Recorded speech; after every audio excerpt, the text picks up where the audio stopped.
Picoty Solaire, expert en solutions photovoltaïques pour un avenir durable. Et Akena, la reine des vérandas et des pergolas, vous présente Sud Radio, la planète demain. Christophe Debien. Bonjour et bienvenue sur Sud Radio pour La Planète Demain, un nouvel épisode bien sûr qui démarre aujourd'hui.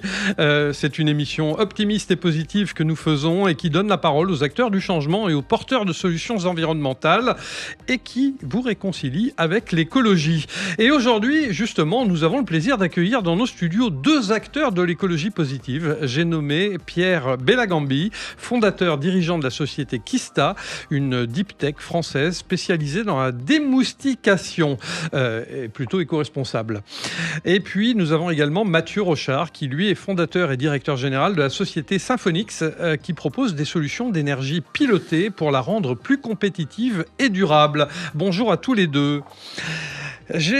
Chers auditeurs, comme vous l'aurez sans doute remarqué, la saison des moustiques s'annonce particulièrement intense en France et bien pour ne plus subir les piqûres intempestives de ces insectes que tout le monde déteste, l'entreprise Kista a lancé une nouvelle borne haute technologie contre les moustiques et destinée au grand public. Alors justement, cher Pierre, pouvez-vous nous présenter Kista dans un premier temps et expliquer en quoi votre approche de la lutte anti-moustique se distingue des autres solutions plutôt classiques? Bonjour Christophe, donc merci de m'accueillir. Donc le Kista, depuis une dizaine d'années maintenant, nous proposons des alternatives à la démoustication qu'on connaît tous ou qu'on a tous vu. C'est la démoustication par pesticides ou larvicides qui a plutôt tendance à avoir une action assez radicale sur le moustique, mais aussi sur la faune non ciblée malheureusement. Et la borne anti-moustique, c'est un piège qui va simuler la respiration de l'être humain, parce que lorsque vous respirez, vous donnez un signal au moustique qu'il y a un mammifère et donc du sang chaud à venir puiser. Et ce piège-là a vocation à être déployé dans votre jardin ou sur des espaces publics, au sein d'une maison de retraite, d'une école, pourquoi pas, ou sur une place d'intérêt économique. Et ce piège va attirer les moustiques qui vont penser qu'il y a un individu à piquer, puis on va les aspirer et on les empêchera de pondre leurs 300 œufs toutes les 48 heures. Et par ce biais-là, on fera chuter les piqûres de 88%. Alors, c'est une nouvelle borne Kista que vous avez conçue, la One XS, si j'ai bien noté. Qu'est-ce qu'elle apporte concrètement par rapport au modèle précédent? Alors, c'est un piège qui a...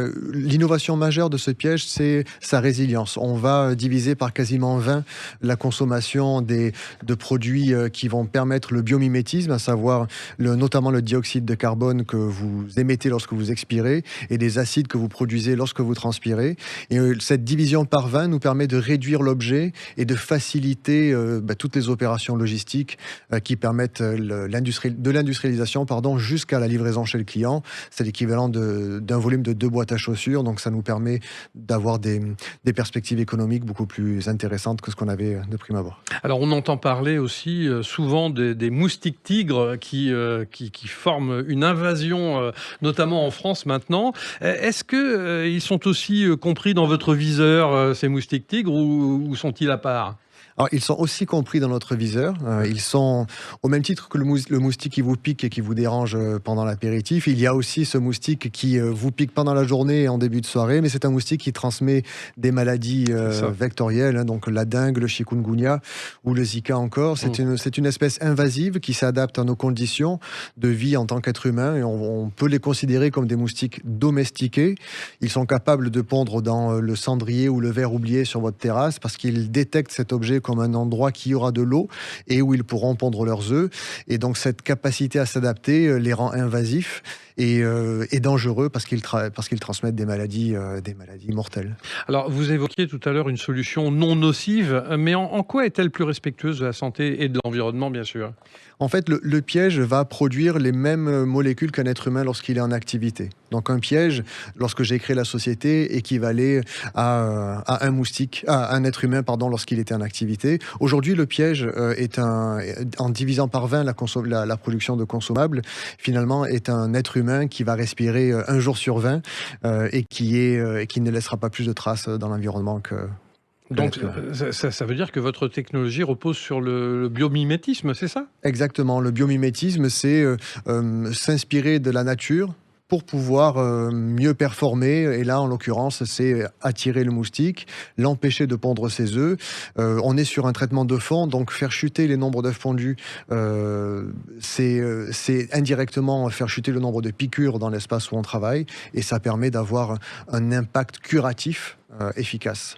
Alors si je comprends bien, cette borne, elle simule la respiration humaine avec du CO2 qui est recyclé. Mais comment cela peut-il attirer les moustiques ? J'ai du mal à comprendre. En fait, le moustique, lui, est en capacité de voir le dioxyde de carbone quelque part que vous allez émettre lorsque vous respirez. Et ça, c'est un des premiers éléments qui va permettre à la femelle moustique d'être intéressée, de se déplacer vers un objet ou un mammifère. Et puis, cette respiration, lorsque le moustique va être à proximité, va venir se coupler à des parfums qui sont produits par vos bactéries sur votre peau. Et le cocktail CO2 plus bactéries va le persuader qu'il y a un être humain en activité et du sang chaud à proximité. Et lorsqu'il sera là, on le capturera. L'autre avantage de nos produits, c'est un aspect technologique. Nous avons des modèles qui sont en capacité de produire du monitoring et de la computer vision embarquée, transmettre des infos quantitatives et qualitatives sur le niveau d'infestation des moustiques sur les territoires où on travaille. Et quel prix pour cette nouvelle borne qui s'adresse aux particuliers ? Alors celle-ci est à 598 € TTC.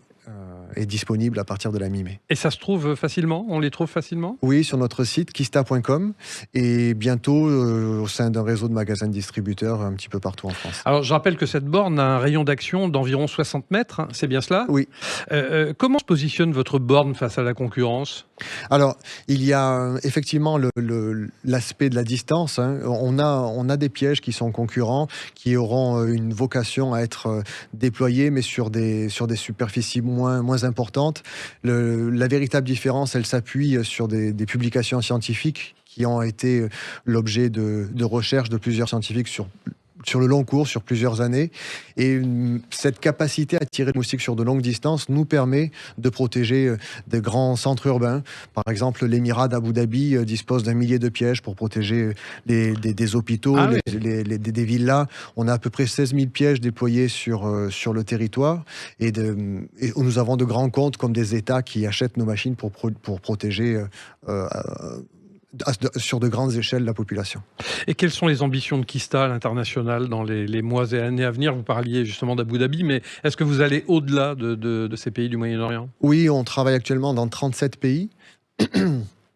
Mais notre ambition aujourd'hui, c'est de s'ancrer plus longuement dans les territoires où nous sommes déployés, en ouvrant un réseau de franchisés qui soit en capacité d'adresser à la fois le B2C et le B2B. Notre activité, 65% de notre chiffre d'affaires est généré par le B2C et il y a des parts de marché à aller conquérir, que ce soit en Amérique du Nord, toujours au Moyen-Orient et en Asie du Sud-Est où nous avons attaqué aussi de travailler. Alors pour conclure, entre innovation, reconnaissance internationale et soutien financier, quelle est votre vision pour l'avenir de la lutte contre les moustiques ? Alors, elle est assez dynamique, ma vision, parce que elle est obligée d'être autant dynamique que le moustique l'est. On est sur un moment où les maladies vectorielles atteignent le nord, les zones du nord, les pays occidentaux, même si en France, depuis des décennies, nos territoires d'outre-mer sont malheureusement impactés par ces maladies. On voit qu'en métropole, des cas de chikungunya et de dengue sont répertoriés, pareil en Amérique du Nord. Et je pense que face aussi au fléau de la lutte systématique par pesticides qui génère des niveaux de résistance très élevés des moustiques, la démoustication va, je pense, entrer dans un moment One Health où vraiment la lutte intégrée va être la priorité pour tous. Et la lutte intégrée, ça passe par nettoyer ses feuilles mortes, éviter des eaux stagnantes, utiliser le borne, etc. Merci infiniment, cher Pierre Bellangambi, fondateur, dirigeant de la société Kista, une deep tech française spécialisée dans la démoustication éco-responsable. Nous allons faire une pause et nous retrouver dans un court instant sur Sud Radio avec nos deux invités, bien sûr, et avec Thibaut, notre French Trotter national, qui aujourd'hui va nous parler de réparation de bicyclettes. À tout de suite sur Sud Radio. Picoty Solaire, expert en solutions photovoltaïques pour un avenir durable. Et Akena, la reine des vérandas et des pergolas, vous présente Sud Radio, la planète demain, Christophe Desbiens. Vous êtes toujours sur Sud Radio, bien sûr, toujours en compagnie de nos deux invités, de Thibaut, le fameux French Trotter de notre émission, qui cette semaine nous parle d'un atelier de réparation de vélos. Pas tout à fait comme les autres d'ailleurs, n'est-ce pas Thibaut ? Exactement Christophe, mais tout d'abord un chiffre. Selon la dernière étude de l'Observatoire du cycle, la réparation de vélos a fait un bond de plus de 10% en 2025, un signe que les pratiques évoluent vers plus de durabilité. Et ça m'a donné envie de vous emmener dans un atelier du 17e arrondissement de Paris, Vélocipède, Vélocip aide AIDE. Ici, on ne se contente pas de réparer, on apprend à le faire soi-même. Allons-y. Un lieu à la fois pratique et solidaire que l'on découvre avec Bastien, l'un des bénévoles. Là, j'ai remplacé des pneus qui étaient tout usés. Et voilà, donc ce soir, on a beaucoup travaillé, on a fait plein de choses. Qu'est-ce qu'on a fait ? On a dévoilé des roues, changé des rayons, changé des chaînes, on a fait plein de choses. On a eu beaucoup de monde aujourd'hui. Pour 3 bénévoles, on a eu 8 personnes qui sont passées au moins.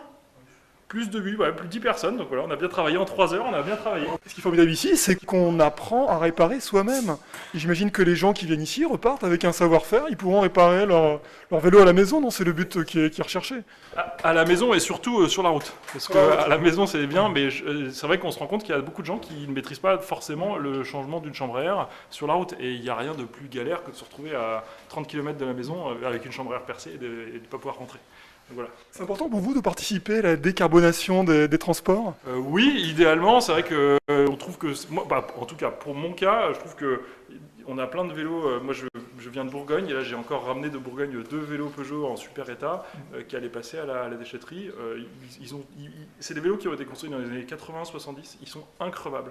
Il leur faut juste un peu d'amour, une nouvelle paire de pneus, un peu de graisse sur la chaîne et ils repartent pour 20 ans. Et plutôt que d'en acheter un nouveau, ils seront encore même plus solides que les vélos anciens. Voilà. Il faut un peu de... Par contre, les réparateurs, ça les aime pas trop parce qu'ils n'ont plus trop les pièces. Nous, on est là pour entretenir ce marché-là. Donc il y a aussi un aspect recyclage aussi, qui est important, deuxième vie du vélo. Deuxième vie, troisième vie. Et voilà. Et en plus, nous, ce qu'on fait aussi à l'atelier, c'est que tous les vélos qu'on considère comme irrécupérables ne vont pas à la poubelle tout de suite. Et il y a toute la partie de récupération des pièces pour leur deuxième vie, parce qu'on a besoin de nous, dans l'atelier pour ces vélos, des pièces de seconde main et des pièces de troisième main pour faire un stock et pour pouvoir s'en occuper et pouvoir faire ce qu'on en veut après pour les réparer pour la suite. Alors je suis avec Alice, qui vient aujourd'hui à l'atelier. Quel est votre vélo ? J'ai crevé, donc je suis venue changer ma chambre à air, ce que j'avais jamais fait avant. Et vous avez appris quelque chose, je crois. Bah ouais, j'ai appris à changer, enlever mon pneu, changer la chambre à air, remettre mon pneu. Donc c'est bon, maintenant vous êtes autonome. Ouais, on verra la prochaine fois. C'est l'occasion aussi. Vous êtes combien ? Vous êtes 1, 2, 3, 4 bénévoles ? Les 3 bénévoles ce soir. Je suis avec Léopold. Alors Léopold, c'est quoi un petit peu le profil des personnes qui viennent ici à l'atelier ? Alors il est très divers. On accueille des personnes qui sont des sportifs qui savent réparer leur vélo parce qu'ils en ont besoin tous les jours pour aller au boulot ou alors pour faire des sorties plutôt le week-end. Mais aussi des personnes qui sont débutantes complètement dans la réparation ou l'entretien même de leur vélo, qui viennent parfois avec pas des épaves mais presque, et donc on doit plus accompagner. Il y a ce côté-là aussi, c'est pas seulement mécanique mais ce côté humain dans la réparation des vélos. Vous avez aussi la sensation d'aider des personnes à accéder au vélo, des personnes qui n'auraient pas forcément les moyens financiers de réparer un vélo ou d'acheter un vélo ? Bien sûr, je pense que sans ce genre d'association, il y a beaucoup de personnes qui n'auraient pas les capacités financières de se déplacer en bonne sécurité en fait, parce que les freins c'est tout de suite un gros risque s'ils ne sont pas bien réglés sous la pluie ou des choses comme ça. Et donc effectivement des réparations gratuites ou avec on vit sur les dons. Oui, tout à fait. C'est une grande part du job. Conclusion, avant de jeter, pensons plutôt réparation. Merci Thibaut, on vous retrouve dimanche prochain à la même heure sur Sud Radio pour La Planète Demain avec un nouveau reportage en immersion. Nous sommes de retour dans les studios de Sud Radio pour l'émission La Planète Demain, vous l'aurez compris, qui aborde l'écologie de façon positive et raisonnée. Et maintenant, nous avons le plaisir de recevoir Mathieu Rochard, qui lui est fondateur et directeur général de la société Symphonix, qui propose des solutions d'énergie pilotées pour la rendre plus compétitive et durable. Bonjour Mathieu. Bonjour Christophe. Alors, le 16 avril dernier, le Conseil supérieur de l'énergie a décidé de mettre fin aux aides pour ceux qui produisent leur propre électricité solaire.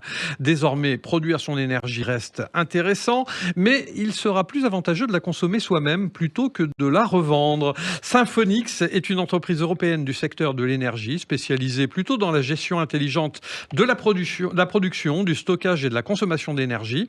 Et vous jouez un rôle important dans l'agrégation et la flexibilité énergétique et proposez des solutions d'énergie pilotées, je le disais en introduction, pour la rendre beaucoup plus compétitive et surtout durable. Alors, cher Mathieu, vous annoncez aujourd'hui le lancement de votre offre de fourniture d'électricité, mais qu'est-ce qui a motivé Symphonix à franchir ce cap ? Alors, c'est pas forcément un sujet nouveau pour Symphonix, la fourniture d'électricité, parce que c'est un métier qu'on connaît bien. Et en fait, on a commencé il y a quelques années à la création de Symphonix par gérer des équipements de consommation et de production. Et qu'en fait, quand on gère des équipements de consommation, on est capable de déplacer la consommation d'énergie au moment où elle est le plus durable, d'une part, et puis le plus économique pour les clients. Et donc, du coup, c'est tout naturel qu'on avait déjà 85 000 clients dont on gérait la consommation. Eh bien, on a franchi le pas de, cette fois-ci, leur proposer une offre de facturation en devenant fournisseur d'énergie. Alors, le marché de l'électricité qui est déjà très concurrentiel, en quoi votre offre se distingue-t-elle par rapport aux autres ? Alors, on est humblement, on reste effectivement concurrent des grandes maisons. Simplement, ce qu'on fait chez Symphonix, c'est de l'énergie pilotée. Alors, c'est un concept un petit peu singulier. Qu'est-ce que ça veut dire de l'énergie pilotée ? Ça veut dire que quand on maîtrise la programmation des équipements, de pouvoir, par exemple, démarrer un ballon d'eau chaude à une heure dite de la journée, mais en fait, on va pouvoir créer ce qu'on appelle une courbe de charge, c'est-à-dire une consommation aux heures les plus favorables. Et quand nous, on achète de l'électricité aux heures les plus favorables, eh bien, on peut en faire bénéficier les clients de tarifs et de services avantageux. Donc la promesse, en fait, c'est une électricité moins chère que les tarifs réglementés d'EDF, c'est bien cela ? Moins cher, un peu plus verte également, parce qu'on va beaucoup utiliser la consommation, la production locale, comme vous l'avez dit précédemment. Et puis c'est aussi de la simplicité, puisqu'aujourd'hui, pour un client particulier, il fallait souscrire un contrat de fourniture, il fallait souscrire un contrat de revente. Et tout ça, maintenant, est directement intégré sur une seule et même facture, qui est celle proposée par Symphonix. Alors, vous avez une particularité, notamment dans votre offre, ce sont les heures creuses en journée, entre 14h et 16h, si j'ai bien lu, si j'ai bien compris. Pourquoi ce choix stratégique ? Alors, vous avez bien lu, pour deux raisons. La première, c'est déjà de mettre des heures creuses quand les clients consomment, pour qu'ils puissent en profiter. La deuxième, c'est aussi que, comme notre objectif est de déplacer la consommation au moment où le client produit, eh bien, ce qu'on va faire en mettant des heures creuses à 14h, c'est de démarrer le ballon d'eau chaude, par exemple, et tous les équipements de la maison qui démarrent en fait avec les heures creuses, de pouvoir le mettre directement sur le moment où vous produisez localement. C'est toujours de l'énergie que vous n'allez pas tirer du réseau. Et vous allez ainsi maximiser l'autoconsommation de votre installation. Alors, vous disiez tout à l'heure que votre solution reposait beaucoup sur le pilotage intelligent. Est-ce que les consommateurs doivent investir dans du matériel spécifique pour bénéficier de votre offre ? Alors, pas nécessairement, puisqu'on a en France le compteur qu'on appelle le compteur Linky, qui permet directement à un fournisseur de pouvoir envoyer des signaux pour dire, voilà, à 14h, mettez-vous en heure creuse et donc déclencher le ballon d'eau chaude. Donc nous, on ne va pas forcément outiller ou mettre de matériel complémentaire chez les clients. Simplement, on va utiliser les capacités du compteur Linky et pour aller plus loin dans la démarche, utiliser aussi, par exemple, s'il a une batterie, les outils de programmation ou les applications directement de la batterie. Mais nous n'installons pas de matériel au domicile des clients. Et vous mettez en avant une électricité 100% renouvelable d'origine française. D'où provient-elle exactement ? Alors d'abord de votre toit, puisque comme on va essayer de maximiser ce que vous produisez localement, l'électricité elle sera principalement et majoritairement issue de la partie production locale. Et puis ensuite, on rachète en fait la production. Ça, c'est notre autre métier côté Symphonix d'agrégateur. Donc on a des centrales desquelles on rachète l'électricité solaire en France. Et donc, on viendra, au titre des garanties d'origine, certifier 100% de la provenance de l'électricité. Alors justement, à ce sujet, vous évoquiez jusqu'à 80% d'économie sur la facture, c'est bien cela ? Oui, tout à fait. En fait, aujourd'hui, quand on voit une installation, installer du photovoltaïque va permettre environ 35% d'autoconsommation. Donc, c'est une production que vous allez pouvoir utiliser.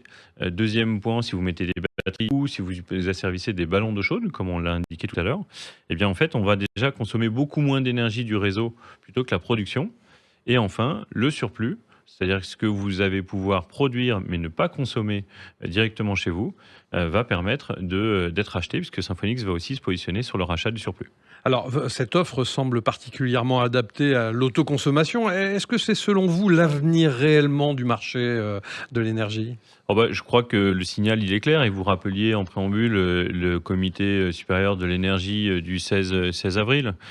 Si aujourd'hui le tarif de rachat diminue, si la prime est même supprimée, clairement, c'est parce que le modèle vise à favoriser. Il faut savoir que d'avoir beaucoup de points où on injecte de l'électricité dans le réseau, c'est quelque chose qui coûte cher. C'est quelque chose sur lequel le Enedis, qui est le gestionnaire de réseau de distribution, doit investir. Et donc, la trajectoire, elle est assez claire, de minimiser ces investissements en consommant localement ce qui aura été produit. Et votre ambition à moyen terme, est-ce de devenir un acteur majeur du marché français de l'électricité ? Notre ambition, elle n'est pas en nombre de servir tous les besoins en électricité. Ce qu'on cherche à faire, c'est à faire bien ce qu'on fait en électricité pilotée, c'est-à-dire effectivement d'avoir évidemment un portefeuille le plus large possible, mais uniquement quand on a la main sur les équipements, sur des batteries, sur des équipements de consommation, sur des équipements de production. C'est là où est notre valeur ajoutée par rapport à des fournisseurs qu'on connaît bien, mais qui sont des fournisseurs historiques du secteur.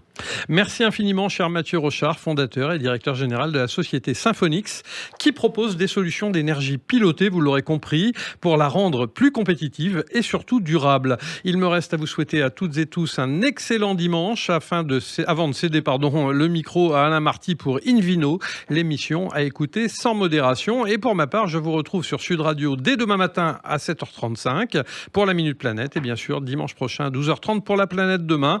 En attendant, rendez-vous sur notre plateforme digitale de télévision accessible à tous, www.laplanetedemain.plus.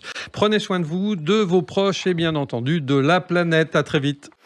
Akena, expert en carport et pergola solaire pour des économies et un avenir durable. Et Picoty Solaire pour que l'avenir s'éclaire avec des choix durables. Vous ont présenté Sud Radio, la planète demain, Christophe Debien.